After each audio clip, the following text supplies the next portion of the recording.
Not really. I haven't watched any.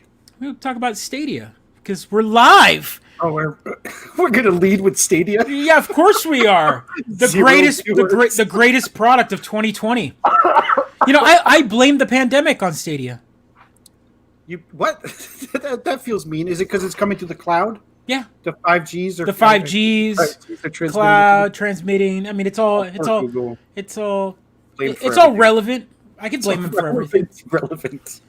It's how horrible. Kick It's off the truth. credits. Welcome to the Mid-Geek Crisis. Let's kick it off.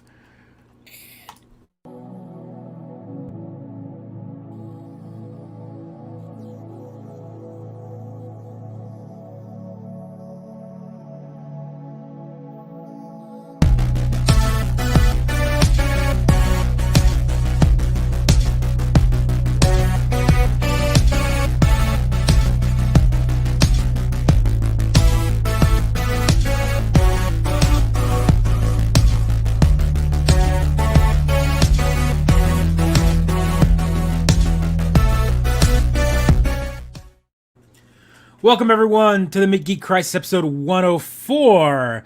I am Joe the Afro Man, and my partner in crime, Alt F4, Cautious. So good, so good. It shows our age, though, right? Like there was really an age definition there at that point. Like really said it. I love that. If for anyone was watching, our wonderful partners in crime, sibling streamers, brother sister.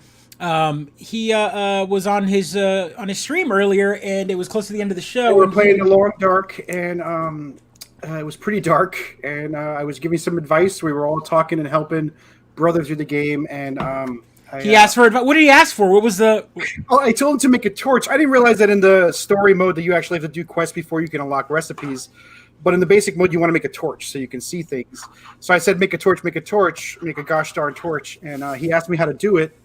And so I told him Alt F4 is the keyboard shortcut. And if you're our age, right, you know that Alt F4 quits the game automatically. So I got him to quit the game while we were streaming.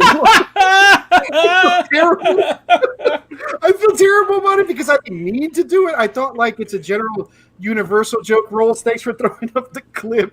Oh, so I really didn't mean to do it. I was just like, hey, Alt F4, it's a joke now. No one falls for this. no one falls for Alt F4. No one's supposed to fall for it. I mean, you totally fell for it. Totally. Unintentional troll, everybody. I really did not mean. It was with much love. There There was nothing but love in your heart when you told it. But now you're gonna feed off of that like wonderful moment for the next 3 weeks. Yeah, at I'm least. pretty much gonna bookmark this clip and just watch it every day. I mean, it's my 25 days till Christmas. It's the gift that'll keep on giving for the rest of the year. Right. So hey, Rolls, thanks for jumping on, Kendo, Zombie Wolf Lord. So yeah, I apologize live and on the stream to my friends at Brother Sister who's on before us. They're on 8:30 to 9:30 on the sibling streamers. So yeah, apologies to the team. I know. There you go. Lovely. It's so good. Like, I mean, and as soon as he hopped in, as soon as Cautious hopped into the, Pedro hopped into the stream here, he was like, dude, someone fell for it. I'm like, what? Alt F4. I'm like, he fell for that? Like, it just goes the age there. 30 years. Yeah, we used to do it in chat rooms, and in chat rooms, someone would be like, how do I enlarge this? And the chat room would be like, oh, Alt F4. All of a sudden, sign out. You see all these. Signed out. Cautious is signed out. Oh, like, oh. Yeah, so apologies again. I but it was a Christmas gift for me, I think. So your brother gave that to me. So thank you. Well, welcome to the Mid-Geek Crisis, episode 104 again.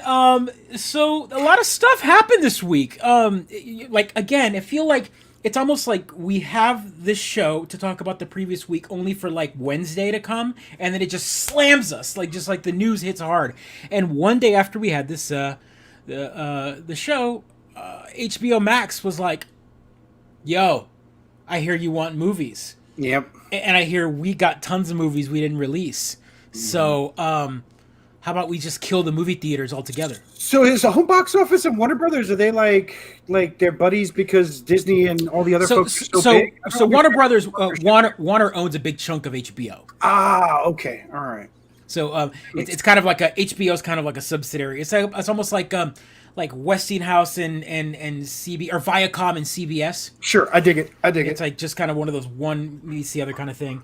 And so they're all by Tencent, right? Is that... Yeah. So here we are, 2020, a year where we got no movies. I mean, it's just like none. Few movies. Only few. I say none. The ones that forced themselves out there, right? Yeah. I mean, to be fair, the ones that did come out there made me happy. Like Warner Brothers did release a few. Scoob was a kids movie right. that we did that definitely go to theaters though. I thought that was just no, but it was right. literally in the middle of the summer when they did release like some movies in theaters, right? There was like an attempt to like to kind of like but no one was going. Yeah. The cost of running the theater was more than the amount of people going. So, dude, Sonic came out this year, right? Yeah, like yeah. But Sonic was one of the last movies to come out. It came out February, early February. My son wanted that for his birthday. We took him for his birthday to go see that. He was so excited, and then March came, and that was the end of that. Yeah, we did PAX East and we shut down the country. That's what happened. That's right. Speaking of, we'll get to that in a second, but let's finish this story real quick. Warner Brothers. So from here on out, it looks like for all movies that they are releasing, every single movie on the docket in 2021 will be released day one, free of charge. If you pay HBO Max. If you pay for HBO Max. All right. Which is a big deal because even Disney didn't want to do this. Disney has released a few of their movies. Like $30. Right. Well, so Mulan was the one that they were like, no, we want to make money back on. So they were like, you have to be a member of Disney Plus and then pay $30 to get the movie. That was a mistake, and it hurt them. The movie did terrible for them. It didn't do as well. HBO Max, this is good for them because, this is exactly it.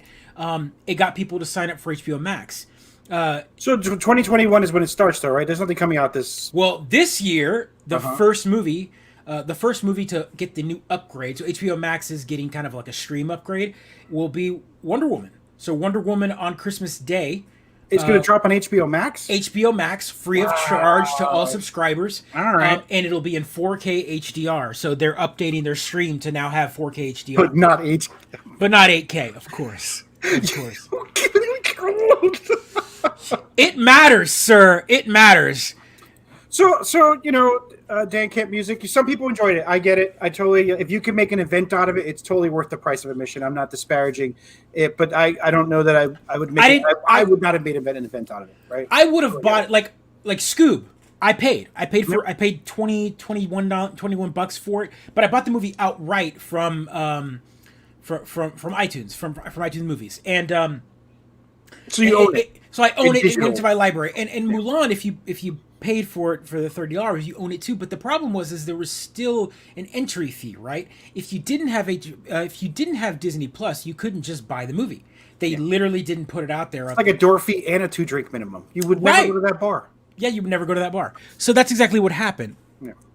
No, Dan, you're not going to get anyone on this show to not agree, to agree with you on that one. Well, Dan, Joe definitely. Opposite. I don't have I a agree home theater system. I have a crappy TV, probably set to the wrong settings, right? Like I don't. I agree with you 100%, Dan. It's great. Price of $4 to the movie theater. We had this conversation on this show constantly. It's way more than $30. I think it's $30 is what it costs for almost one person, right? Give or take in New York at least. Yeah, in New York or here it would be like. It'd be like $12 to $15 for a ticket, and then like if they get popcorn and whatever else, that's another $10 at least. And you've only bought one ticket, so you've only bought one ticket by yourself with one big container of popcorn. So how much is Max? Is that like $12 a month? Yeah, it's like $7.99 or something like that, or $12. Or I've been considering dropping Hulu, so maybe I'll pick up Max, right? Because I haven't watched much on Hulu. So here's the trifecta. I'm asking the crowd here, the fans, what is their combo of choice? You can't just go one nowadays because it's almost like if you get one, you're missing out on another. So what's your combo of choice? Netflix seems to be kind of like the bare minimum. Like everyone has the Netflix, but also at the same time, when I look at Netflix now, it's almost 100% their own content. It's very little Like when you look at I just watched the original Flying Guillotine subtitled. Man, they've got like 1970s martial arts films now. Like it's as long as you're willing to like dig and scrape the barrel, you can watch some old. Okay, stuff. well that's fair. That's fair. It's just right up front, right in your face. Like the stuff that you see is all you all see the little N at the bottom. You know, like Netflix original. Yeah, Netflix that's the algorithm because you watched Stranger Things, you watched Umbrella Academy, like you've watched their originals, right? So you're definitely going to be stuck with that algorithm all day long. Plus, they're going to push their own content. Yeah, not in that order for me, rules, but that's pretty close to the order the ones I'm running. And Disney Plus is shared. Right, so. Yeah, so let's talk about that, and we can say whatever, but let's be honest here. VRV is Netflix. No Netflix, yeah. But here's the thing: I think they all know we're sharing. My Disney Plus has got like 5 different accounts, like 5 different like logins or profiles set up. My HBO Max has got a few now. My Hulu's got a few, and I think the way it works is we're just all sharing, and I'm able to get all of. I'm super selfish. I don't share with nobody. I don't know. I've even deleted my wife's code. I don't even want to share with her. It's not going to happen. I think my sister is using my HBO Max, which she just said on here, and Disney Plus, which is fine. Which is fine. And she's taken over my Spotify too. I just kind of gave it to her. Oh, really? Yeah. So I had one account. I didn't have a family one. I'm part of a family, and I gave her my login. And it was always when I wanted to listen to it, I'd hop on. And I don't know if you've ever seen how Spotify works. Spotify doesn't kick you off. Spotify's a weird animal. Like if you're listening to music on your phone or whatever in your car, and someone logs into your Spotify account, it immediately pauses the music in the car and starts playing the exact same thing you were listening to on your phone. So all of a sudden, I'm like hearing random music on my phone. Like, what? That's what she was listening to in the car at the moment. So what's interesting is I can then pick a song and send it to the other device. Oh, that's perfect. When you rickroll her, send all sorts of stuff. I've done it before. She's been in the car and she's like, "What? Why are you doing?" I'll get the text. "Why are you changing my music?" It's great. Oh my gosh, that's amazing. Oh, there we go. Hulu VRV. A lot of folks with the VRV. That's awesome. So it's animated. It's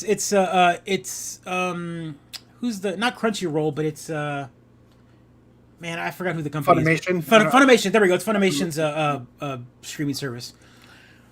Yeah. I mean, man, I don't pay for cable, but I am definitely paying a premium for a lot of these services. And we've had this conversation before. It's like we reinvented cable. And I don't know how I feel about that. Yeah, I hate it. It drives me crazy, and I don't know. But I'm always trying to figure out how to slice one of these services away. That's pretty much my hobby. And I think that's the way to do it, right? Like, I'm like this month no Hulu. Get your having to sign up. I mean, what you should do is check what your carrier has. AT&T provides HBO Max. It does. T-Mobile provides Netflix. There's a few other ones. Sprint or whatever I think provides one as well. They provide I think Hulu. And Amazon Prime is of course through your student accounts, right? If you got a student account or a student in the family, you get the Prime on there. How do you start? Like you don't know what you want to watch. You sit down and you start up. It's the Netflix modern. It's the HBO. Which one do you start up first though? When you hit those apps, Netflix, straight to Netflix first, and then if you don't find anything. Which one do you hit last? Which ones you're like, oh, we can't find anything. Let's see. Amazon Prime. Yep. It's Amazon. I love Amazon. I love it, but they have stretched that wire so thin. Like, don't get me wrong, guys. Amazon has got some great shows. The Boys is fantastic. There's a lot of great shows. Renting movies. You're not wrong. You're not wrong. No, I won't even rent them there because their quality is subpar. I will rent it through Apple TV now is what they call it. You rent it through Apple TV because you're an Apple fanboy. No, but I mean the Apple TV app exists on other things, and their stream is infinitely better. Like their quality that comes down the pipe is better than everyone else's. So, yeah, what's funny is if you buy a movie now, it goes to all of them. He can eye roll all he wants with his crappy Fire phone. I'm not gonna talk about that. Everyone wished for an a la carte cable. Yeah, this is it. This is exactly it. Yeah. It turns out what we actually want is a monopoly with anything we could ever want to watch all in the same place for one service, right? Again, folks, monopolies are bad. We don't want that, but that's kind of what we want. Share your accounts. If you got a sibling, if you got a family, hey, Dad, you pay for Hulu, give me the login. I pay for Netflix. Hey, brother, you pay for Disney Plus, give me your login, and you pay for HBO Max. Sounds a lot like socialism. Yeah, sounds like socialism. It works.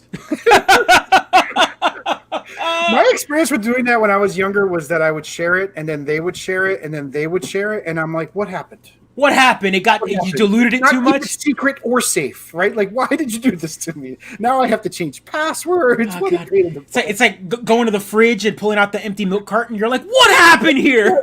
You could drink milk, but now everyone's drinking my milk. Everyone's drinking. You let everyone come in after playing basketball outside to drink. It's a little bit of a jam. I think Disney Plus is turning into that because I saw we had 6 logins, and I'm like, hey, pretty sure 5's the limit. What's going on here? Yeah. I pay just a tiny bit on the Netflix to get an extra 3 That's going up in December. Did you see that? Yeah, well, I mean, which is why I'm like, how do I slice away all these other services? So yeah, bah humbug. So speaking of movies, and this year has been like, hey, let's announce all these movies that we're not going to get because the world's ending anyway, right? We're getting. Look what you could have had if only you'd been better. Yeah, right. This is here we are, Oscar Isaac, man hunk, beard of men. Oh, my word, my word. A sexy man has been cast as Solid Snake, and I'm okay with this casting. I'll fight anyone that says otherwise. Solid casting is what I was going to say, but yeah, it looks like something you see in Wizard magazine from way back when, right? It totally is one of those dream castings. I love those castings. You're like Oscar Isaac, Solid Snake. Yeah, of course, that makes complete sense to us all. I don't know that I needed a Metal Gear Solid movie, but sure. So I thought all the games were already movies. Yeah, that's the thing. That what can you possibly add to? Oh, so this is. I mean, they're already indecipherable, the games, right? They're as confusing as can be. So I'm looking forward to the movie maybe unraveling some of the story. No, just throw that out the windows. So here's the problem, folks. Metal Gear is it sounds delicious. It's like that. It's like the perfect food commercial. Like, ooh, that Pizza Hut commercial looks fantastic. Look at that cheese. Look at that awesome sausage. That crispy pepperoni. Then you order it and you get this flaccid piece of like awful wet pizza. Just not hot, cheesy. That's hot and cheese, and the cheese is bland. Somehow it's bland and flavorful. Like it makes no sense. It's not worth it. Not worth it. This is on the scale of Assassin's Creed to World of Warcraft. Where do you think this movie's going to land? What is this? What is this scale? It's like shit or barf. Which one do you want to step in? Like I don't understand. World, right? Audience, how do you feel about that comparison here? Pergamene. Good movie out of this. No, he is not, and that's the problem. I thought he was like Lucas involved, like he consults, but he's not, they're not even asking him questions. No, he can't. So here's the thing, folks. Kojima was the baby. Like Metal Gear Solid was his baby, but it was only his baby because he worked at Konami. And the moment he left Konami, everything, name, characters, everything belonged to Konami. It's a messy, awful divorce. And so the situation but you can still bring him in to help, right? No, man, there's too much bad blood. I mean, it was a nasty breakup. He decided to make his own thing. He took the creators for the next game over with him. Like he took people with him. Like it's a nasty breakup, messy divorce. The kids don't talk anymore. Like it's a mess.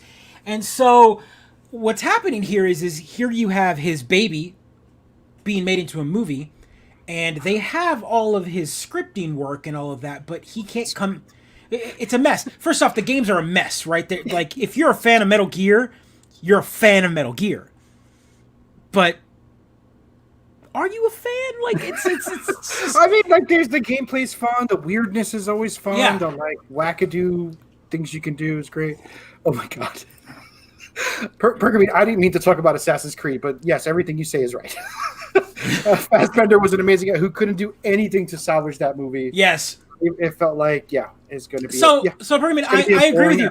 I think Assassin's Creed is a movie in itself. Like it is what it is. It's like a McDonald's cheeseburger. Like you're eating it, you're like, yeah, this is a McDonald's cheeseburger. This isn't the burger that I wanted. I'm gonna enjoy this for what it is, but I don't want any more of it. Then you bite into it, and it's got mustard, and you're like, why? What happened? Yeah, no. So I've watched it. It's completely forgettable. World of Warcraft is the same way. I've watched it. I'm like, yeah, I wanted. Did I watch it? Oh yeah, I did. Yeah, you're like, I wanted this movie at one point. I don't know if I wanted this movie. What happened? In the long and sad library of terrible video game movies, right? All of these movies belong, sadly. And Assassin's Creed again is too big. It's too hard to turn into a. It should be easy to put it into a cinematic feature, but it's not. Right? Can we get an Assassin's Creed game, movie, franchise, whatever? Can we just kill the modern day stuff? So, why are we still doing that? Are they still doing that? It's the only way their alternate history makes sense, right? They can't. Why would all these historians spend all of that time studying and meticulously rebuilding, I don't know, revolutionary France, if they can't have a reason for the history being different, right? That's the rub. That's why they have to. I agree with you. I think it's ludicrous. It's like there are pee breaks in the game. Right, like well, I don't understand why it's not just cutscenes. Like I'm like, why do no? I have to They make you walk around and open up a vent and like do a mini game and then like not get caught and then go to sleep and then wake up and then they're like, we're ready for you at the Animus and then I'm you curious. go back. Is that in Valhalla again? Is that also? Yeah, it is. No, I didn't know if I took a back seat, a little deeper in the back seat. Give me an Assassin's Creed show. Yeah. Yeah, man. That might work. That might even work with the future stuff because then you can go back and forth and have a sort of neat interaction. I mean, so all we have to say is Westworld, right? Yes, less violence. Less violence, but think of Westworld with Assassin's Creed. There you go. Yeah, that would easily work. Yeah. So, yeah. So is that coming out on HBO Max? Because that's probably where I would watch it on a streaming service. I don't know that I'd go out of my way. Look, man, we're scraping barrels at this point when it comes down to movies and franchises, and we're getting it. It's gonna happen. You know it's gonna happen. So wait, we are getting what are we talking about? We are getting an Assassin's Creed show. It was announced for Netflix. Are we really? Yes, I completely forgot about that. Producer, can you look that up real quick? They have a logo. They have a logo. Yeah, again, back to 2020 announcing crap and then just going, here, this is something you're going to get eventually, but the world is ending anyway. Yeah, but, I mean, how many studios are actually making shows right now? Aren't they just sort of digging into their Well, archives? they're all in holding pattern, right? They're all like, let's line up and get everyone hyped. Yeah, there it is. Oh, there we go. And it's because of things like The Witcher. And is that did they really use a picture from the worst Assassin's Creed? Is that part 3? Why would they do that? Why would they set a standard like that? This is Yahoo. It's Yahoo Entertainment. They totally use Assassin's Creed 3, the one that no one likes. AC screenshots. Assassin's Creed screenshot dot GIF. Everyone hates it. God, it's such the worst one. It's so sad. So, what do you think about all these movies coming home first? I think it's great. I wish they had done it all year. I feel like it would have been the responsible, cool thing to do if they had just done it in 2020 when everyone was stuck at home anyway, right? Instead of holding out and pretending that the world hadn't changed, the executives could have gone ahead and done something real positive for the entire world community and the entertainment community. Well, the small nuggets that we did get out there, like the kid movies that were released, were talked about and buzzed and celebrated. Even and it was also like, right? It felt good. It was like, oh, my kids get something new to watch. You know, they get to watch a movie. It's not just a Netflix stream that they could watch on their iPad on their own. Right. It's like we all sat down and made a movie out of it, a movie night out of it. That would have been cool if they had done that. I mean, they could have done cool things through services and been like, hey, Netflix, we're just going to drop this movie on Friday. So all of the country has to come together on one day to watch it for free. Something to that effect. They could have done events. So let's talk about that. So here are the stipulations to the at home for HBO Max, because of course there's got to be something. One, the movies when they come out on HBO Max will come out at theaters the same day as well. So you have the option to see it at the theater or at home on HBO Max. They will only be on HBO Max for the first 30 days. That's fine. After 30 days, they go away from HBO Max. They will only be in theaters if they're still making money in the theater, and then they'll eventually come back to HBO Max. It's because they're holding on to the theater for as long as they can because they think one destroys the other when they don't realize it's two different experiences, and the people who want to go to the theater will go. This is one of those conversations like with streaming services, right? With music. Oh no, they're going to kill the music industry. No one's buying CDs anymore. But then, like, you look at the record sales of, like, Spotify and how much streaming services are making these artists now, and how much the are they making money for the artists, or are they just making money? Yeah, they're making some pretty good money. Like, it's not too bad. Spotify's actually, like, obviously they would want more, but the amount of very distrustful of all these online services that just figured out a way to skim money off of everyone. Oh, sure. And provide a front end, right? So, sure. As long as everyone's getting paid at the end, I guess that's the way to go. Roll's interesting theory. I don't see this lasting through. I see theaters coming back strong, or a Disney Plus business model where you have to pay for the new releases. So yeah, I'm okay with that though. But I'm okay. Like they can't give us the excuse that they don't have it ready for streaming. That means that day one, the moment the movie is ready to get put onto theaters, they've got digital copy that they could give someone with enough money. If you're gonna let me buy it, and I own it now, it's in my digital library.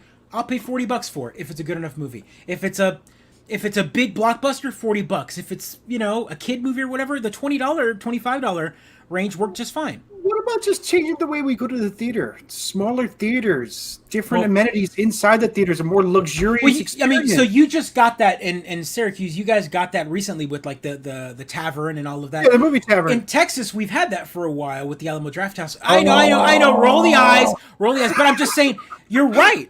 That was the way I preferred going to the movies. I don't like going to a theater where it's just a big mass of people sit elbow to elbow. I like the bring the drive-through theater back. Being the drive-through theater back. Taverns. Burgundy, come on. I'd like to hear that. So I'm guessing it's not good. Studios are shifting to a more profitable model right now. You're probably right about that. Disney has been pretty open that they're shifting permanently. Yeah, I think, and Disney's got a really successful streaming service, so they've got the mass to make that happen in the whole theaters, right? All movies might go that way. But I mean, Disney can go that way because they've got Star Wars, Marvel. they've got. They've got the pedigree, right? Yeah, they've got the licenses, library, and the licenses to destroy streaming services in general. So, are you caught up on Mandalorian? Oh my God! Everyone's been asking me this. No, I am not. I am exactly an episode behind. The last episode I saw was fair. I do know for everyone. I do know everything about the last episode because my buddy sent me an article completely spoiling it, and I am in deep eye roll mode for the record. I haven't seen it yet, but I am judging. Really judging? Yeah. So, what have you thought about this season so far? It's great. Don't worry about spoilers. I want to hear your thoughts. I think everyone wants to hear your thoughts. Here are my thoughts so far, and up to the Ahsoka episode, right? I'm going to say right now that I have immensely enjoyed Star Wars Mandalorian for one reason. It is in the Star Wars universe, but not connected to the baggage of Star Wars. So I love the Star Wars universe. I love everything about it. I love the mystique. I love the fringe. I love the rebellion. I love all that stuff. I also like stories inside of it. The J.J. Abrams films had so much baggage that I didn't enjoy all of the fan service they felt like they had to give people like me, even though I wasn't asking for it. This season of Mandalorian, man. Really? I think it's I'm the opposite. I think it's the best Star Wars we've ever had. All of the fan service that they can do, they didn't have to do. It would be great without Boba Fett's armor. It would be great without Ahsoka. It would be great with all of that, with all that stuff just left to where it is.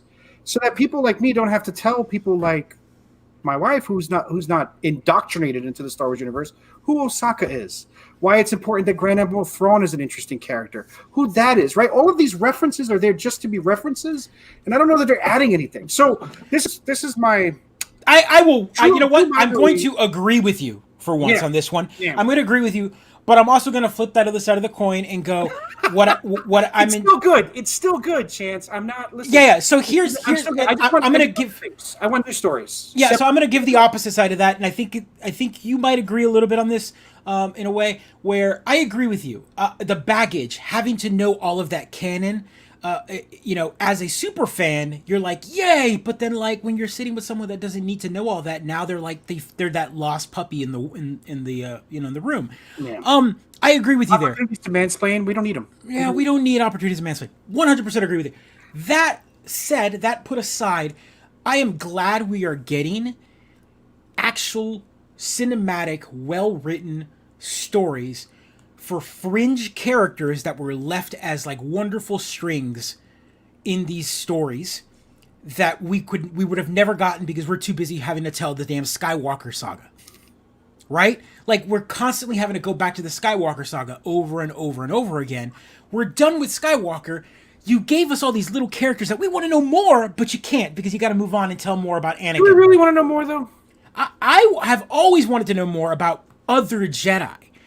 I've always wanted to know more about other bounty hunters, other powerful members of the Empire. Yeah, other people like they always show. Yeah, so this is where it is. The Mandalorians has always had the fan service, but it's never been plot focused. This season, they've made it into the plot, but I don't know that they have. So we'll see how they tie it all up in the last episode. So I have to tune into next season, much like in Marvel, where I have to watch a few things to understand what happens. Right? Well, I mean, yeah, I don't need that in my TV shows anymore, but. Boba Fett, for example, just tell new stories with new people. That's all I want. But Boba Fett is a new character.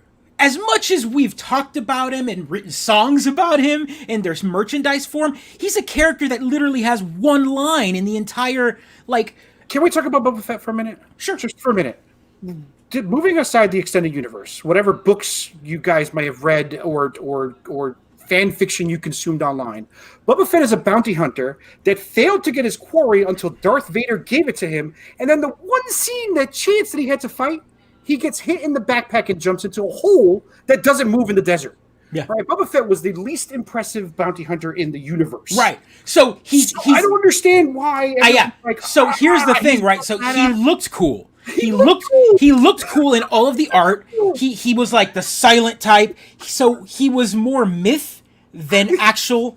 Like Boba Tea, right? Yes, it's exactly right. So I think this is a great redemption for this character. I know, but I agree with you.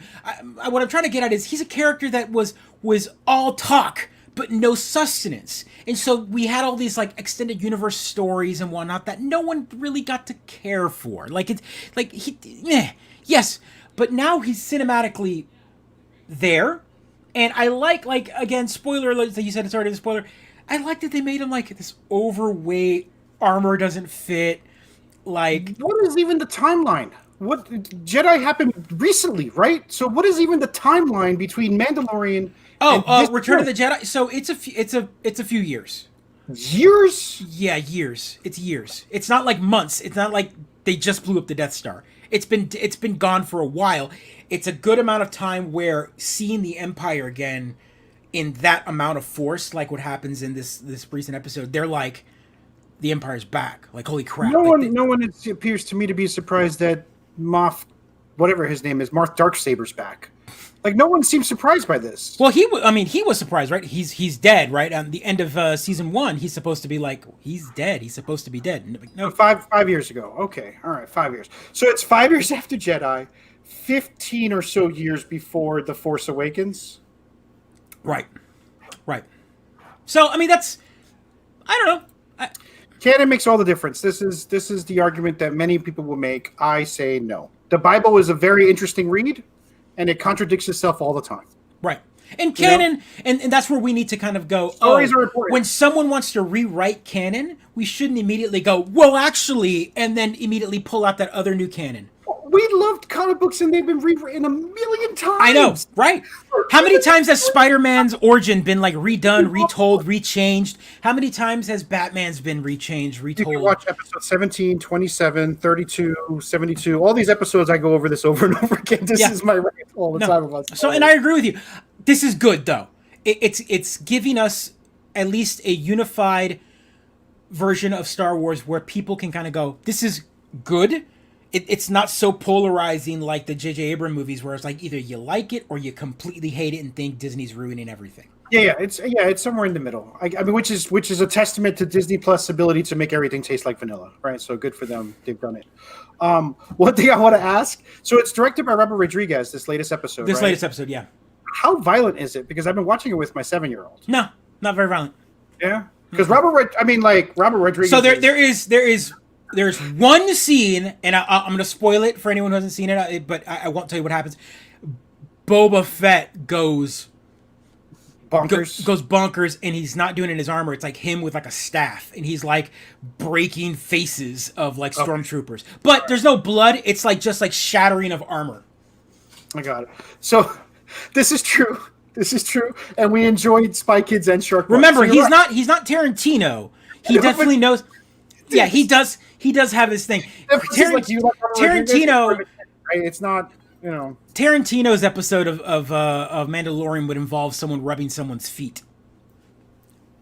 Oh yeah, no, right. Yes, okay, I get it. So all right, there's fighting, but it's no more violent than Mando Chick with the hammer. So it's still Star Wars level of violence, right? Which I can get behind, right? Yeah.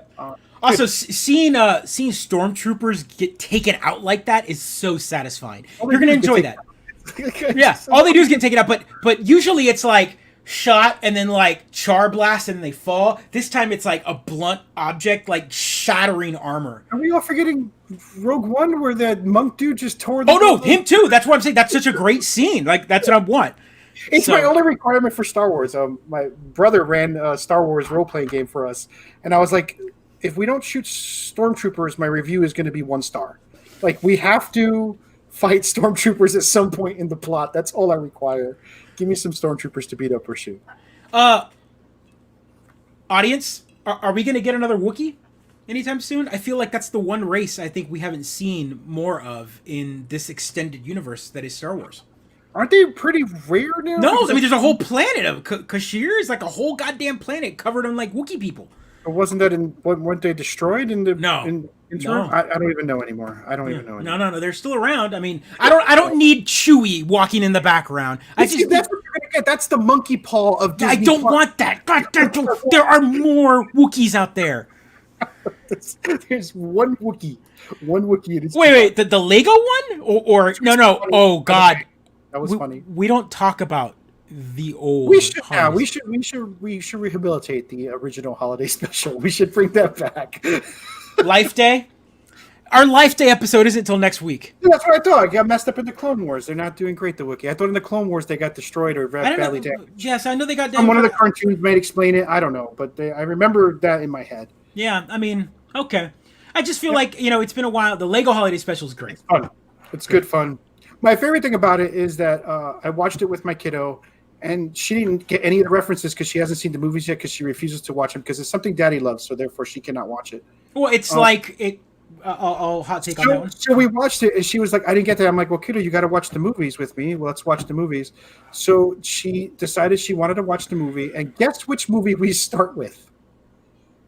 Guess which movie in the 9 films I got her to actually watch with me? No. 2? Return of the Jedi. Oh, what? The last one? Oh, man. Yep.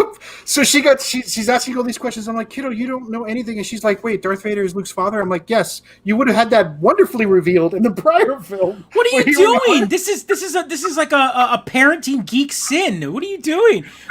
I'm just happy that we got nominated. Like, I'm happy that she's watching these movies with me. That's fair, but like now you got to go back and watch them in order. Yeah.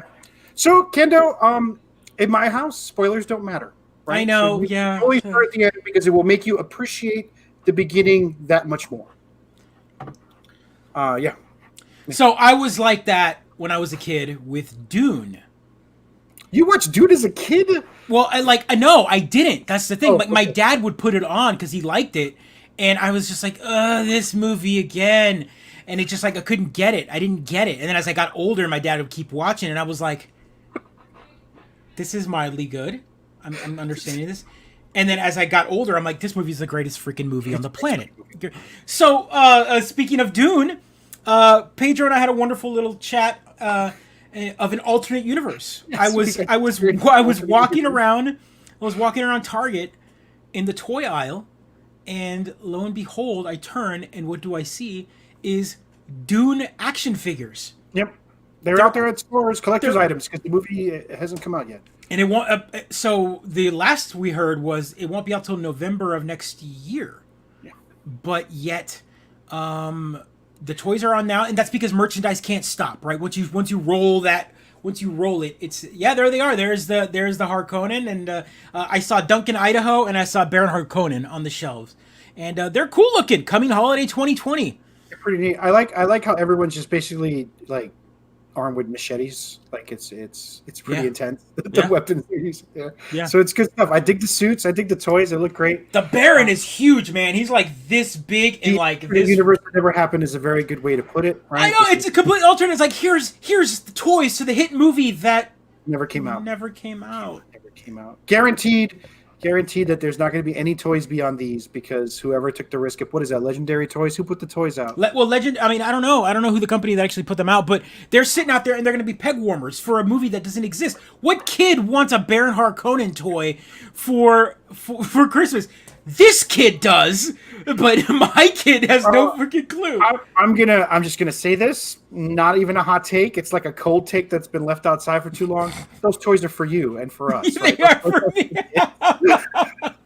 That's not a hot. Yeah, I know exactly. Thank you, Vagabond. Yeah, they're not implying that this is totally. It makes no sense. It's totally the truth. I don't. This is not good. I want them so bad, though.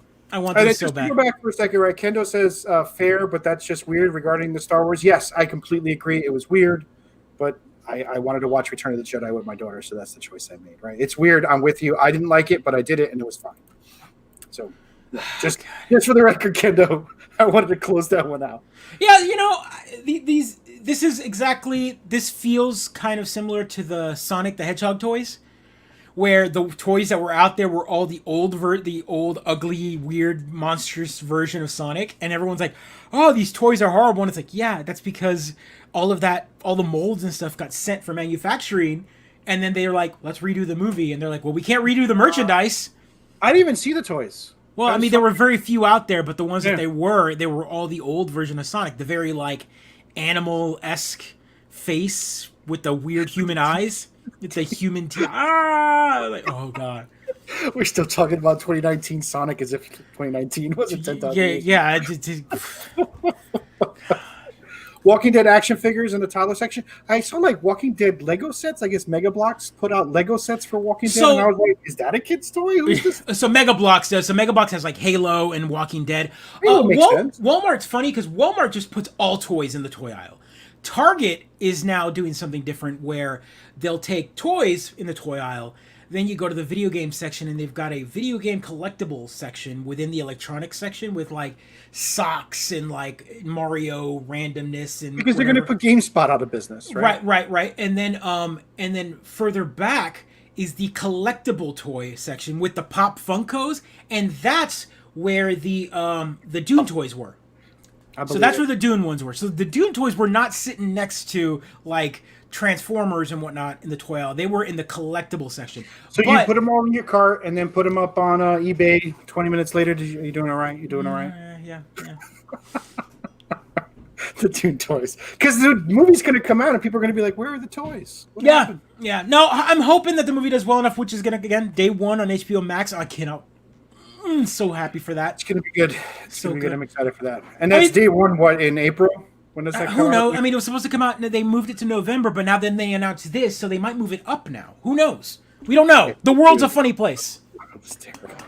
We scheduling a watch party if we could. Yeah, let's do it. I mean, we would totally do that. Speaking of watch party, the video game awards are this Thursday.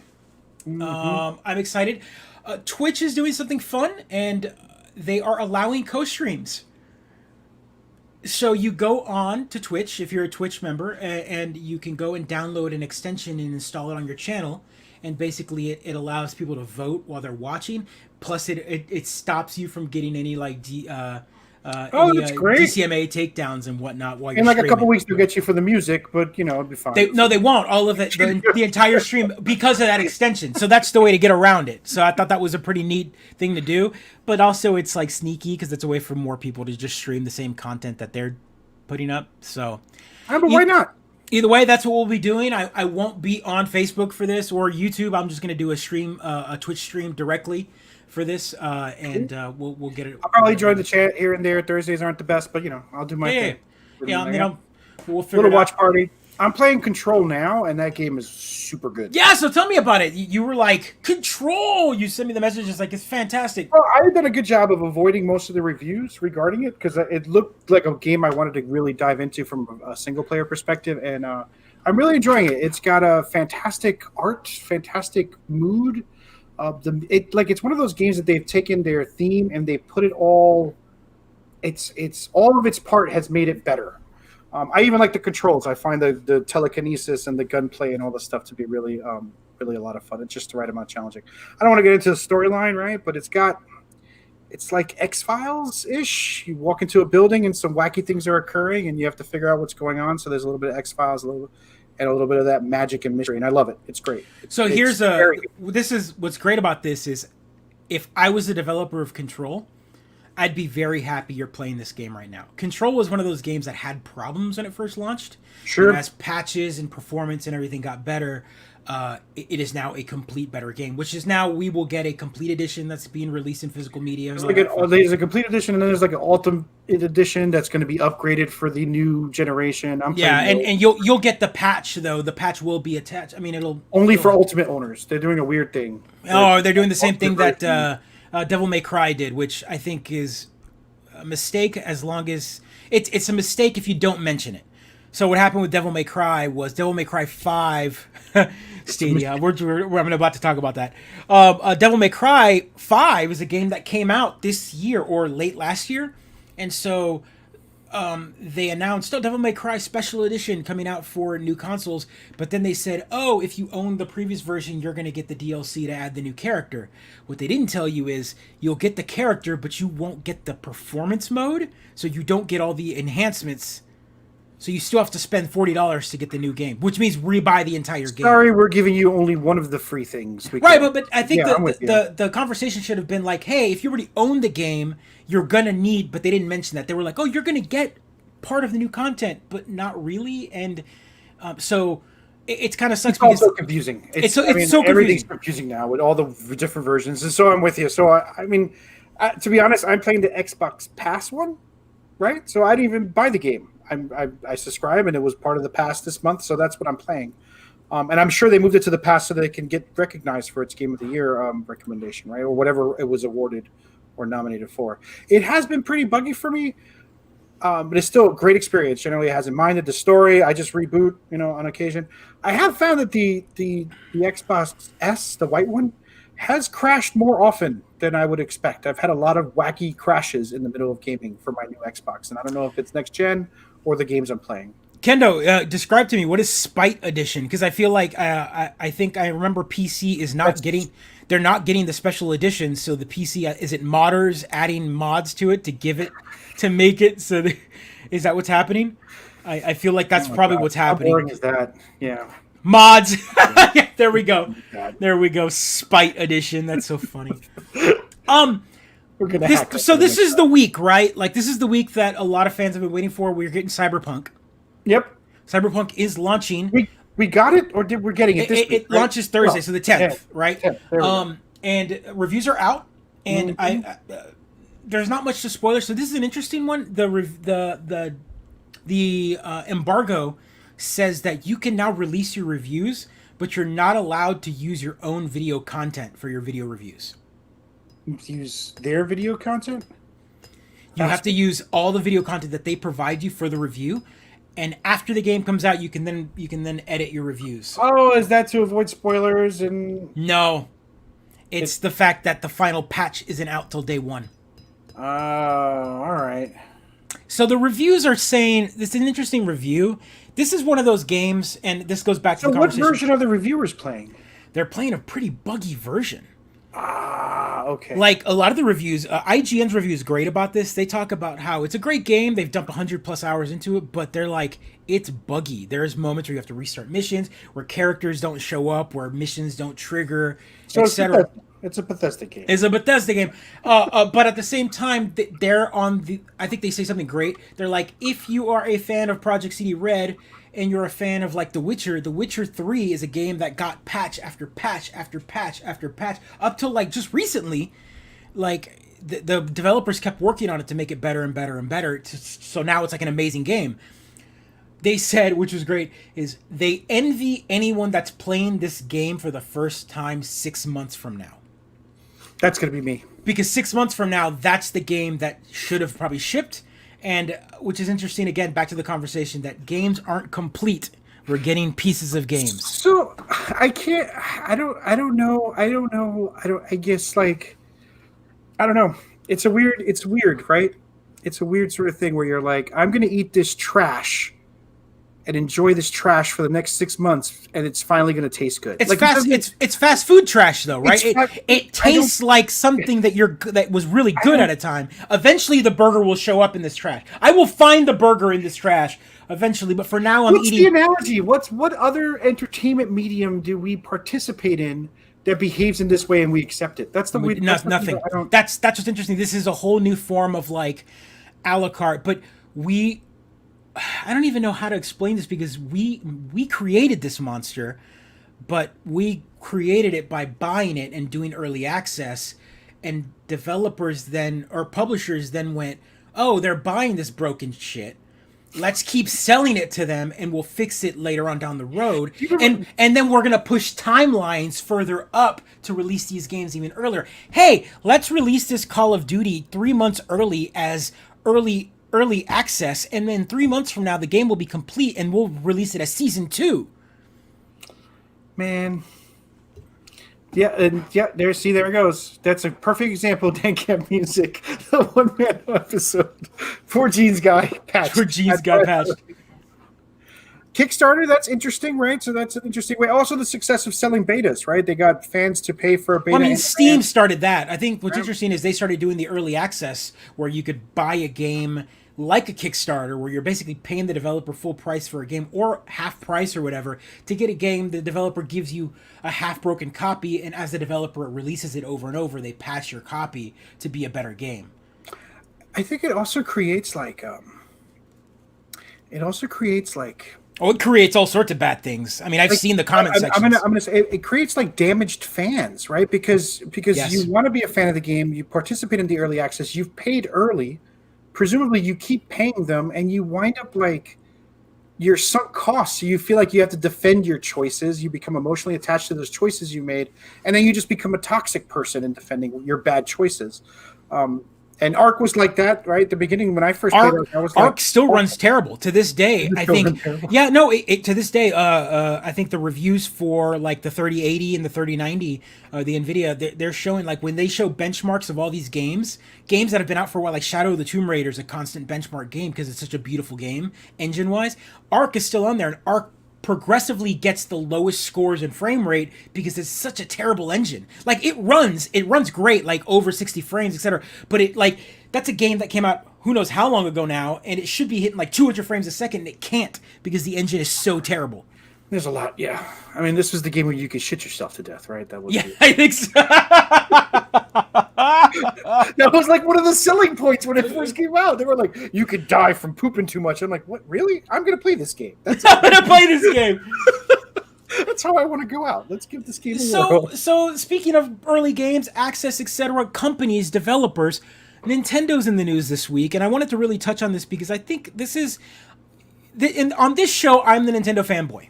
Right? Like, I mean, I'm the fanboy for everything, right? Yeah, the fan is on this side of the show, and the skeptic is on this side of the show, right? Like, is that how it works? I'm the Alt F4 guy, right? I'm Alt F4 guy right here. Like, he's like, fucking quit, cancel. You know, I get it, and that's what makes this show work in a way. But this time around, I'm gonna shit on Nintendo, and Nintendo deserves all of the hate that they're getting right now. So the story starts. Kabuki, hello. He's here for the story. He is. He doesn't like Nintendo at all. This story is interesting because what happened was it was like a week of shit after shit. Nintendo canceled or did a cease and desist for a tournament of Smash Brothers Melee, a game that is on GameCube. They were doing an online tournament using an online plugin, an emulator, to get the game working online, and they were going to make a tournament. Nintendo shut that crap down. And everyone was sour about it because they're like, first off, this is a game that you don't even support anymore. Second, the fans built all this, and they were building charity. And they're using like legitimate GameCubes and. They were doing all. I mean, they all own the game. Anybody who still plays Melee has bought this game 7 times over. Yeah. They've invested their money into this game. This is a dead game. This is a moment for Nintendo to celebrate the fact that people are still doing fun things with their product. Shut it down completely. So that created a big sour feeling towards fans going, hey man, like we're in the middle of a pandemic, we can't get together to play this game because it's a couch game that we can't, like, it's a couch game only. We built a whole like online engine, something that runs better than your online engine and your new version. We love your property so much that we spent time and effort to get this game running this way. Canceled, killed it. Then, in support of that, the finals, the quarterly finals for Splatoon 2, the tournament was supposed to happen this past weekend, and that was canceled by Nintendo due to technical reasons. But the reason happened was all the teams named themselves in support for Melee, like hashtag Melee for life or free Melee, or is that really? All the teams named themselves. So then they canceled the Splatoon 2 tournament, the broadcasting of it. Half the teams dropped out. The teams that stayed played it non-broadcast. Oh, that's a shame. Yeah. So that happened, which again, we're like, what are you guys doing? What is Nintendo doing? Where is their PR guy going? Hey man, like, look what's going on here. Like, we are just building hate. The PR guy had an office in the basement, and they just never let that person out. Like, he's got to go through the lawyer area, and the lawyers don't let him or her do anything, right? Yeah, that's the PR person's life at Nintendo. They don't. I mean, they I don't know. They've got Mario, and he's great, but I don't know that they do much else beyond the fans who love them, right? It's just like they're a beloved franchise. They're the Disney, right, of gaming. We hate Disney. I know, but that's the thing. We hate Disney, but yet people still go to Disney World, right? Like, people consume Disney. So that's 2 out of 3 strikes. The third one is the one that really blew up the internet. So, yeah. So, Nintendo shut down the Itikon, is what they were calling it. It's the Joy-Con boys. It was the fans of Itika. I can never say that right. He was a famous YouTuber, streamer, big Nintendo fan, who took his life a little over a year ago, year and a half ago now. And at this point, it's one of those scenarios where the fans decided to go, hey, let's do something to raise money for mental awareness, for suicide prevention. So what they did is they bought and manufactured Joy-Con shells, plastic shells. They manufactured white and black ones, and they put the Joy-Con Boys logo on it, right? Mm-hmm. And so you could click on that picture right there for me. That will show you the tweet of what happened. Scroll down there. You'll see there's a bin of them that he cannot sell. He's like, remaining Joy-Cons that were selling my Etsy, cease and desist in December. Here's a picture of a bin of all the shells. Do you have to sell a shirt to get the bin? I don't know. I don't know. Come on, man. But go to the left here, the arrow. Come on, Captain Alex. You'll see here that these are the logos that they weren't allowed to use, and so they shut it down. The problem here is none of this money was going. This was all 100% charity money for a fan that died, and this was raising awareness. So this was an opportunity for Nintendo to go, you know what? Like, hey man, like, yeah, I think tastefully done. There was no vulgarity in it whatsoever. The challenge is you say it once, yes, and then everyone wants to do it, and then you wind up with your property diminished. So, like, I think Kendo said it legally Nintendo's got to do it, right? They're right, but morally it's a super bad look, right? And that's always the push and pull of corporate law, right? Legally they're right, but morally corporate law is always bad, right? That's pretty much what it comes down to. And Pergamene, I'm with you. This is super consistent with the way Nintendo has worked for years. They have been so I'm gonna push back on this one for a second, and this is one of those scenarios where we have to really look at the timeline of things. When a company is making money and in power, basically they've got a hold on the market in a way that Nintendo has right now. The Switch is selling so much money. They are not the days of the N64 where they're the Wii U where everyone was just making fun of them, right? This is the moment where they are sitting on a mountain of gold, and they're protecting it. And they're protecting it. Let's go to the flip side here. A company like Sega, okay, who doesn't have the money, they're literally bleeding money. They've had to sell their arcade distribution. They sold all their arcade management company. They've closed down one of their biggest buildings in Akihabara offices. I mean, earlier this summer, you saw videos of all the employees, bowing to all the fans, saying, we're leaving. I thought it was like on the market to be bought. Like I thought we could all chip in and buy. Well, it right. I think we can come up with the money that we make for the show to buy this to buy Sega, which is pretty sad because we don't make any money. But no. So Sega though allows people to make fan games. Not only that, they allow Sonic fans to make like tournaments of like, hey, here is the Summer Game Smash Slam. All these programmers are making fan games. Let's do it. And they don't have any lawyers on retainer. I guess so. But what's going on here is they take a property and they go, look, our fans are making stuff they love with our property. Let's see what they do with them. And that's how they got games like Sonic Mania, where they found a creator that was an amazing programmer and they brought him on and made him make a game. Like, I get Nintendo is not in dire straits. They don't need help from anybody. But they shouldn't bite the hand that feeds this badly. I get everything that everyone says. They should protect their IP. But at the same time, having a couple logos of a property that everyone's always... It's not like they were bootlegging anything. This was all about charity and other things, of course, that they've done. I mean, I'm with you.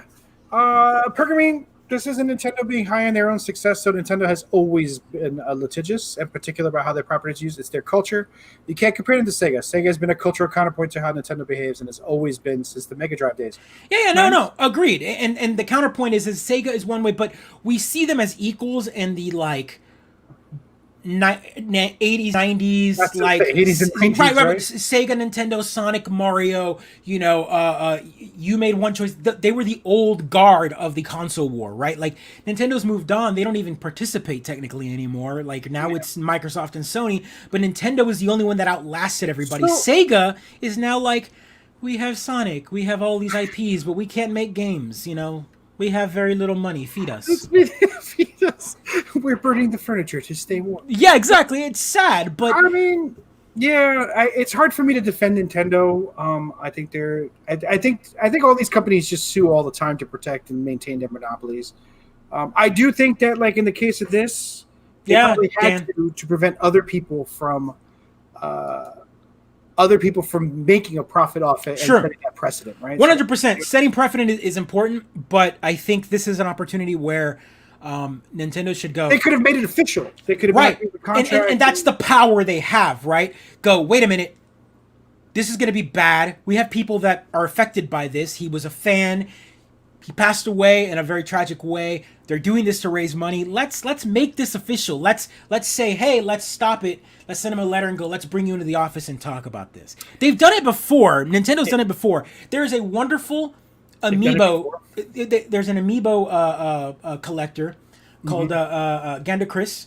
She is fantastic. She makes custom amiibos. She hacks them. She kit bashes them, right? Sure. Makes her own, paints them or whatever. Nintendo literally liked her YouTube creation so much, they brought her in and made her a Nintendo affiliate. Like that's what you do. Like, it's like they make good moves sometimes, and then sometimes they just go. Depends on who's at the office that day, maybe. Right, and that's the inconsistency is what bothers me about all of this. The inconsistency. So the only problem was that they had corporate logos on I think it was that. Yeah. That was it. If they had not printed them with the logos, maybe they could have got away with it. Maybe, but maybe they would have been like, those are bootleg shells and not legit shells. Like, they could have came up with anything. It just feels shady and feels wrong. Again, not to play devil's advocate, but totally. I do feel like that if they had said yes to this and then said no to the next one, they would be yelled at for being inconsistent, which means they'd have to say But they've yes. always been inconsistent. That's also the problem. They'd have to say yes to all of them, right? Or no to all of them. But yeah, I'm with you. So Nintendo doesn't deserve my love right now. Not during the holidays. Lesson here is that if you're going to do any kind of charity work for any kind of great thing, get a lawyer first. Yeah. Figure out how to get around, because a smart lawyer will get you what you need and get around this. Right? No, Rolls. And again, I agree with all of this. It's business, capitalism, right? It's capitalism. It's capitalism. It's killing us, and boy howdy, it's killing us. But at this point, it feels sad during the holidays. It feels sad when you do it towards a. How many boxes do you have on the way for the holidays? Like, I feel like I'm getting a box every day. I actually don't have much right now. Yeah, I got started sweaters. My Christmas shopping, and I've just been buying stuff all the time. It's killing us. Yeah. Anyway, thanks everybody jumping on. Thanks for So Thursday we'll be doing that. I might stream a little Cyberpunk this week. I'm excited for it. It's actually real quick. Just a side note: Cyberpunk is coming out. Like I said, reviews are out there. It's good reviews. It's not the game that you're going to be playing day one, apparently, from what all the reviewers are saying. That said, I've got a coworker here, and who bought it. He has a PlayStation 4. His PC isn't powerful enough to play it. He's going to get a new console when he can. But he was like, what should I get it on? He was like, should I get it on PC and my machine can kind of play it, or PS4? He sent me a message today. He goes, hey, guess what? And I was like, what's going on? He goes, I bought Cyberpunk. I'm like, all right, cool. What'd you get it on? Stadia. You can own it on the Stadia? Yeah, so we paid. So check this out. Bonus content. Stadia. If you go to Stadia.com, If you go to Stadia.com and go to like their game section and look up. Everyone thought we were logging off. And right. So here we go. So he bought it. You could buy the game at the top. They're running a promotion. If you buy the game, again, full price, mind you, $60 plus tax. They send you the premium pack, which is $99, which is the controller and a Chromecast and all that kind of stuff to play the game. So that's the big, like, they send you hardware so that you can buy the game. So you have a Stadia. Yeah, now you have a Stadia. So that's what I told him. He's also been a friend of mine that's complained about like his bandwidth, saying that he can't get faster bandwidth where he's at. So I'm interested to know, like, I'm like, buddy, what are you doing? Like, why, man? Welcome to the money pit. Yeah, exactly. So I'm interested, like, out of all the hot takes, I'm interested to see how he runs it. So I get his idea, like here's a game that requires a lot of power to run and run well. I'll let Google do the powerful stuff. Let Google do the powerful stuff. It's going to run great. Apparently they're running it on like 3080s or some shit. Yeah. It's going to look great. Looks sweet at the center, let me tell you. Looks sweet at the center. But then like he's also doesn't have the bandwidth, so it's going to look just like a blocky mess. So there we have it, folks. I know someone. I'm totally gonna bring him on. Soon as like the FBI sort of thing where he's behind a black panel. Oh yeah, I could do that. I could blur him out completely and be like, I need to know what your thoughts are on Stadia. We're not gonna blow you up here, sir. So I found one. Can you believe that? I found one. And a day one release of a hotly anticipated game. On the Stadia. I'd love to watch his actual play. He should do some videos for us. Well, he couldn't stream it because half his bandwidth is coming in to use it for Stadia. It's like a double-edged sword. I got it, but like I can't stream it to show you because then I kill my gameplay. Oh, it's so good. I love it. He would need 2 internet service providers, one just to play the game and one to restream it. All right, so we're gonna have a GoFundMe to get him a system. Film it on his phone in front of his TV. I know. We could can it. Does he even watch the show? Does he know that there's roasting going on? I'm gonna send him a link on this. Oh God, That is yeah. hurtful. So Thursday Game Awards. Catch Mid-Geek Crisis. Brian, I'm gonna call him out. Brian, I wish you luck. I said Godspeed to you in our work chat. I said Godspeed. You are buying a game day one on a streaming system. I'm excited. You have a whole group of fans. Yeah, time for a special guest. You don't say I'm gonna put all this so that you can see. Bruh. He can't even play the game he just bought. I know. Again, guys, I don't understand this model. He paid full price. You can get the game for $49.99 on Amazon. He paid full price and got a system for free. Oh, system. Yes. Listen, So, Brian, I'm glad there's pioneers. So don't search. You can't search on Stadia. You have to scroll down and find Cyberpunk. Tough crowd. Man, I love you. You guys are great. Fantastic. Like, subscribe, share. Keep us posted. I will be on Thursday. I will. I'll probably be tweeting and texting. I'll be on. I'm gonna find someone to come in. I haven't decided who's gonna be my co-host on this, but I definitely want to have another person to banter with. Because sometimes I'm sitting there watching something like. He gets into it. I get into it, so I'd like to see what. Brother sister of sibling streamers, they're on before us at 8:30. For a temporary time, they're actually on exactly right before us, not an hour before. So catch them. They're easy to trick, very innocent people, a lot of fun to troll. Alt F4, folks. And then we'll be on next week Tuesday, right? So be kind. Follow all COVID procedures. Look out for each other. Yep. Episode 104 is in the can. Thanks, Take care, everyone.